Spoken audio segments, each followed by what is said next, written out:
So what I want to do is give you a little bit of a preview on what eBuilder Enterprise does, and then what Chad will do in his section is show you how City of Raleigh is using those parts of the product.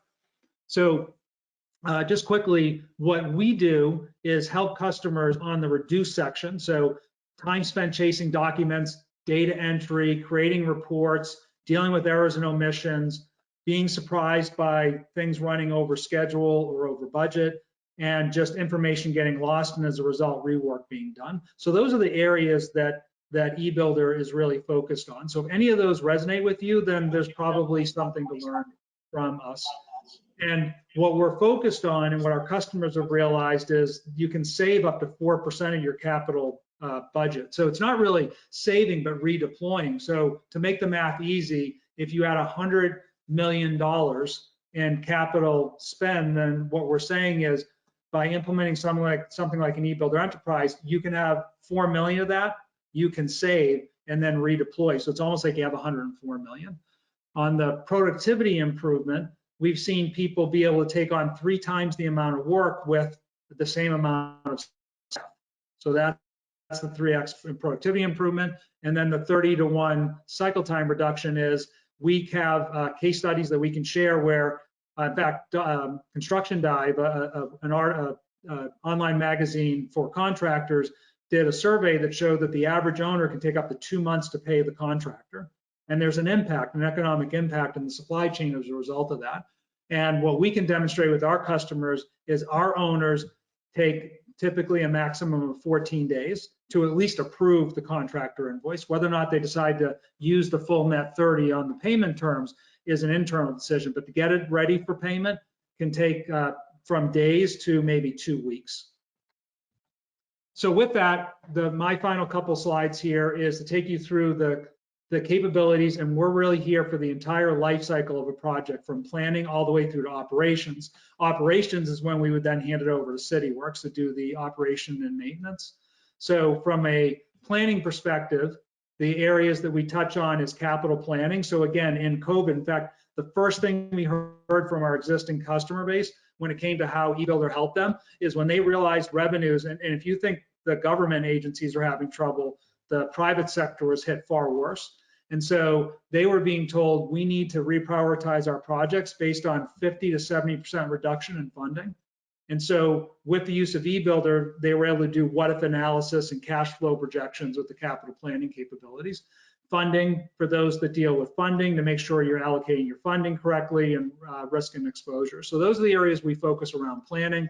We have a full set of suite of capabilities around the design phase. So we have fully integrated BIM models.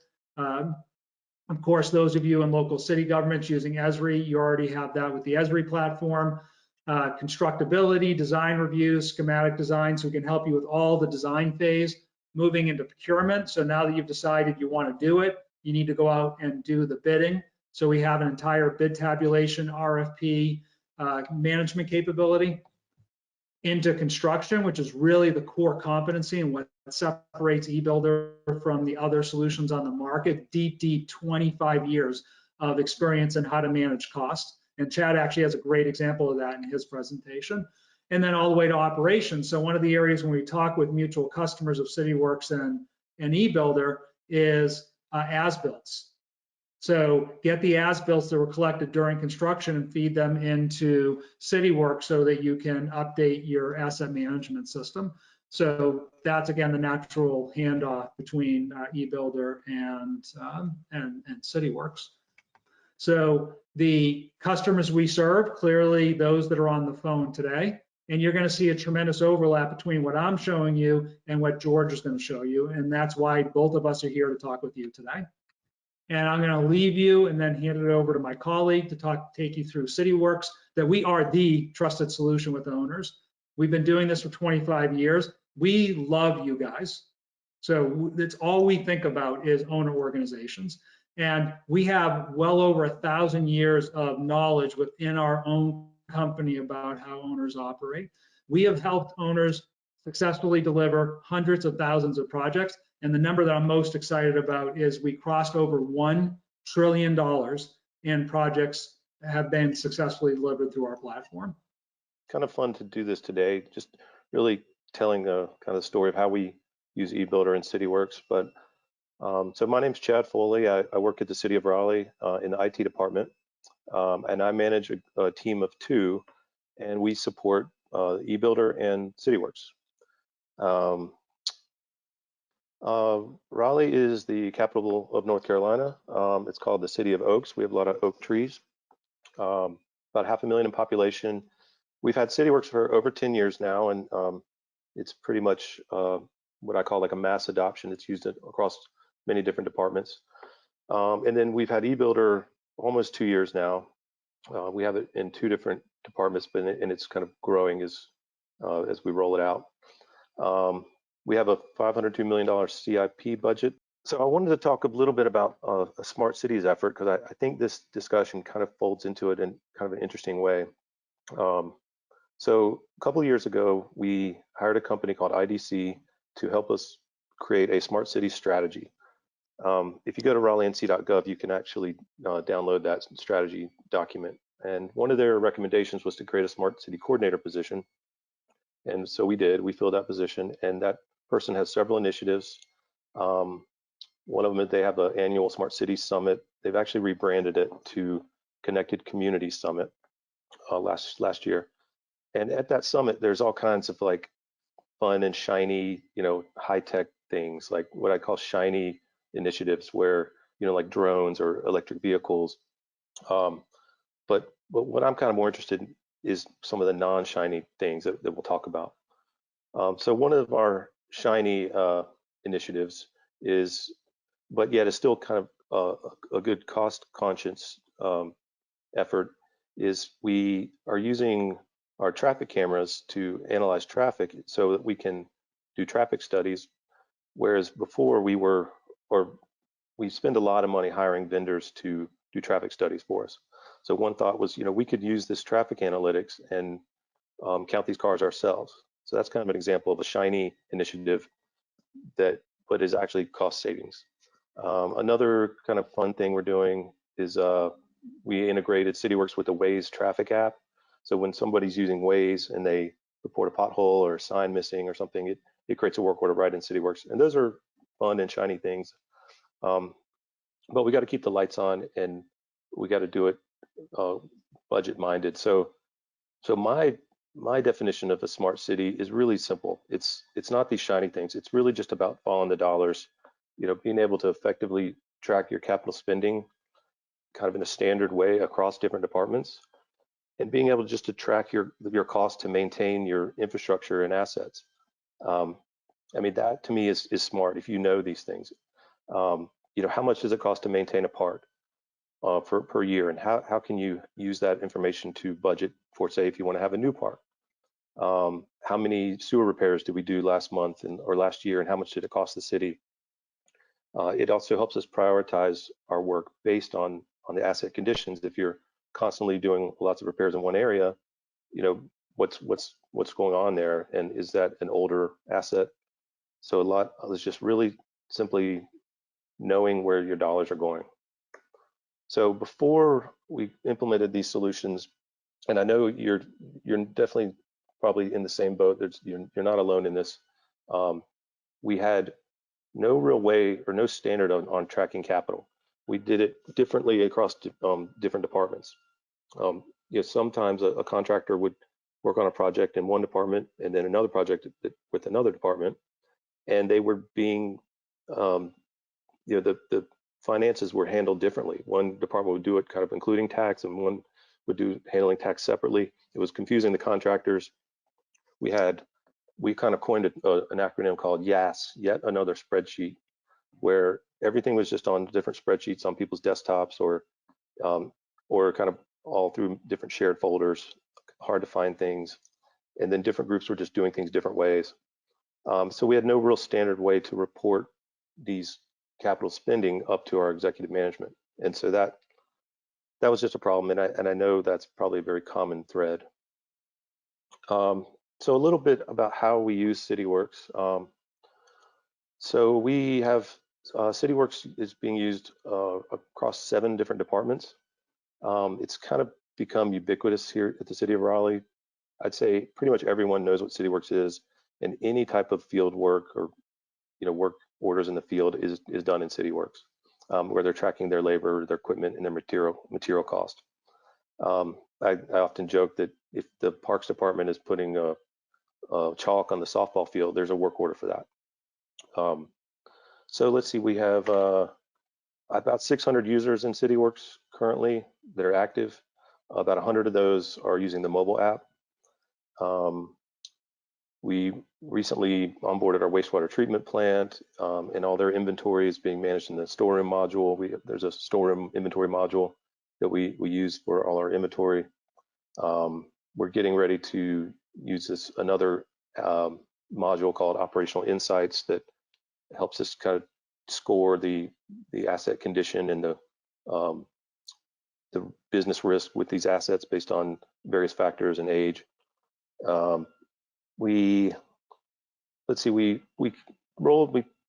put, it all started with the Parks Department with Cityworks first, but we just kind of slowly over time just onboarded other groups within all these seven different groups. We have the convention center uses it for their preventative maintenance. We have a lot of activity with just city-owned facilities and building maintenance trades work like HVAC, plumbing repairs, and things like that. Stormwater group is a heavy user of solid waste services.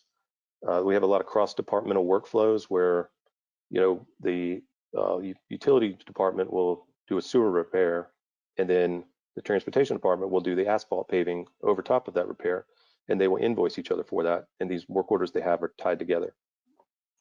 I'd say out of all the different systems we have at the city, or the different software systems, Cityworks is probably, well, not probably, it is definitely the one that people like the most. It's the most user friendly. We have a lot of non-technical people using this in the field, not computer people at all. I see our solution is on premise, but there is a cloud offering, I think, as well. So here's an example of a paper inspection for a traffic signal. We're required by law to inspect the traffic lights at least once a year. And with a lot of our implementation looked like this, where we just transcribe this into Cityworks through configuration on our own ourselves.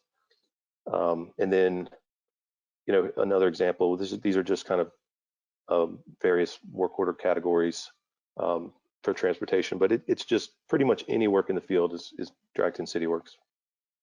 So you can see the volume just for 2020, even because of COVID, we didn't stop providing city services. I think we've got 150,000 work orders so far this year across these different departments, about 89,000 inspections, and that's mostly preventative maintenance type work. And then service requests there's 323,000 of those. Those are probably due to the call center. We have a call center that if any citizen calls in about anything, they log it in Cityworks as a service request. So on to eBuilder. This is a little bit how we use eBuilder. We, like I said, we've had a little over, almost 2 years now, and we have about 75 users across two different groups, the stormwater construction group and the roadway design and construction. And we're actually have a meeting later today to talk to public utilities because we're going to try to roll it out to them in 2021. We have, let's see, currently about 51 projects in eBuilder, tracking about 67 million in cost. And what you're looking at here is a process flow or a workflow. And one of the good things about eBuilder is that you don't necessarily have to master the whole system. You don't have to know the ins and outs of all of eBuilder. You really just have to know what your role is and what your part is. So it has this like ball in court concept where based on the step in the workflow, if you're, say, the fiscal manager or fiscal analyst, when that workflow gets to your step, you'll get an email, you'll log in, you'll be on that workflow step, and you'll either approve or add a document or whatever the step requires, or you can reject back to the step before. So it's really just that role in knowing what you have to do there is much easier than having to learn the whole system. And let's see. Oh, here's another workflow example. This is our IDR, Inspector Daily Report workflow. So the inspector in the start step, he fills out his IDR, and it's, he's marking line items of for an active construction project for materials and quantity and cost of that's being used that day. And so he'll mark that, and that's pulling from the line item from the commitment. And then he will send that to the general contractor for review, because our contractors, our vendors, have logins to eBuilder. And then they'll be able to see that that the ball's in their court on their step, and they'll approve, and it just helps them be on the same page as to what's going on in the project. And it really actually kind of keeps them to task and keeps them honest. And then they have a view into where we are with that daily report. And then at the end of the month, each of these daily reports is pulling from the commitment, and this is done automatically. All the calculations are automatic, but at the end of the month, then we can cut the check to the vendor. But we do that out of our PeopleSoft system, and there's somewhat of a manual handoff at that point, but we're talking about possibly integrating that in the future. Here's just an example report. I think this is a monthly status report. I think the point here is that all the commitments and the budgets they start out as a template, like basically an Excel template that's uploaded into eBuilder, and then based on the workflow and how you set it up, all the calculations and pulling from the commitments for these daily reports to create these checks to the vendors, that's all automated. You couldn't do that in Excel. It just pulls in based on how you set it up. You can pull it in from multiple accounts from the budget, but and you can see these different commitment line items and the cost and the quantity. Here's another just example report. This is more of a all projects type report for the roadway design and construction group. These reports are all done right now. They're being done by the end users. The reporting is very intuitive. You don't really have to do the database or anything like that. It's all kind of based on different searches and criteria, and kind of like a drag and drop. And you can pin these reports to your homepage or your make dashboards out of them, and graphs and charts and things. So we have dozens and dozens of these, but the point is the reporting is very user friendly. I'm glad to, as an IT guy, to not have to build these reports for the end users. They can do it themselves. So some of the keys to success with eBuilder implementation so far is we decided only to do new projects, not to do existing or older projects. So as a new project would come up, we'd start tracking it in eBuilder, just kind of a slow rollout. And then we have a governance model where each department or division has one or two power users, and we really try to give them more privileges and administrative rights to just kind of empower them and allow them to manage their business, because I don't know construction business is like these people do, so they need to be able to do whatever they need to do in the system. We have a user group that meets quarterly, and we just share ideas across different departments. Like if we're doing construction projects, it shouldn't be all that much different between a parks construction project and a stormwater construction project.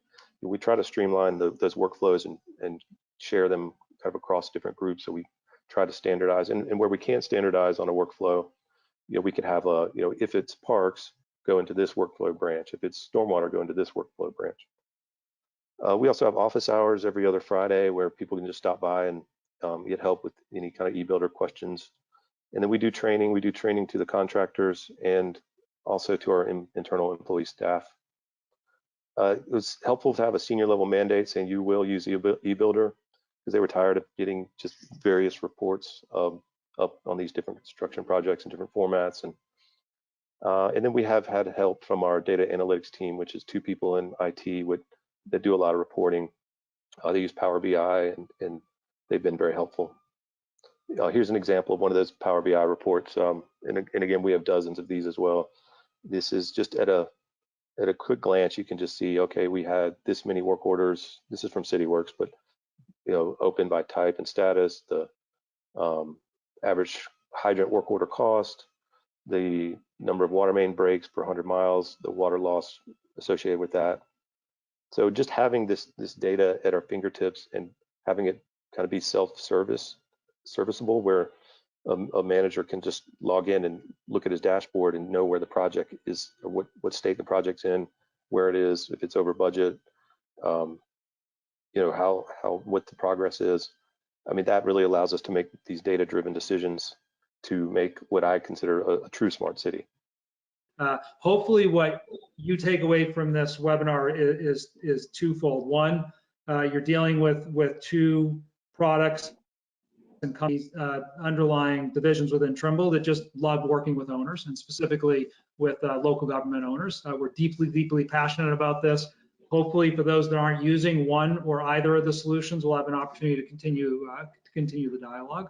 So I just want to say thank you to Chad, and I want to say thank you to everybody for giving us time out of your afternoon.